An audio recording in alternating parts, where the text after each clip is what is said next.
પ્રવીણભાઈનો વિચાર ગામડે ગામડે પહોંચી ચુક્યો છે. મને એ વાતની સૌથી વધુ ખુશી છે, કેમ કે હું અનેક વખત જેલમાં ગયેલો માણસ છું, પણ હવે તો રીઢો થઈ ગયો જેલમાં જઈને, વાંધો નથી. પણ જિંદગીમાં પહેલી બીજી વાર જે માણસ જેલમાં જાય ને માનસિક ભાંગી પડે,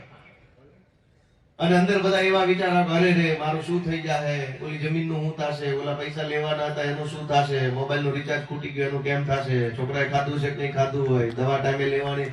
એટલા વિચારો આવે ને કે આખું વિચાર મગજ ઉપર હાવી થઈ જાય અને માણસ અંદરથી ભાંગી પડે. અને બાર પાછું બીજા જે કાંઈ હોય ઓળખીતા પારખીતા કે આપણા સમર્થકો હોય કે આપણા પ્રત્યે સારી લાગણી ધરાવનારા લોકો હોય, એ જરા કદાચ થઈ જાય કે ભાઈ મૂક ને આ બધું આમાં હું હવે આ જો તું જેલમાં જો બધા બાર જલસા કરે છે, ગોપાલભાઈ ની બધા રોટલા છે કે જો તમને જેલમાં પુરાઈ ના રોટલા જાણે ના તો તાવડો માંડ્યો જેલના ગેટે તમે શેકી શેકી ખાતા હોય, આવું